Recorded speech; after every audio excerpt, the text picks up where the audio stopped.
If somebody wanted to get into the IT field arena, what do you recommend? Let's say they in another career and they're thinking about Yep. going to IT. What should they do?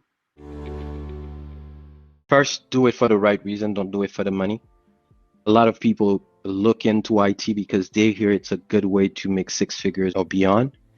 Do it for the right reason. Do it because you are genuinely interested in reinventing your career. And secondly, make sure you understand that passion for technology is built. You acquire passion by doing, by getting better. It's a positive feedback loop. Do more, learn more, and you're going to be more passionate.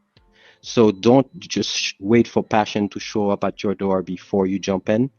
Do, get committed, and then you're going to be passionate. You're going to be better for it in general. But get in for the right reason to start with.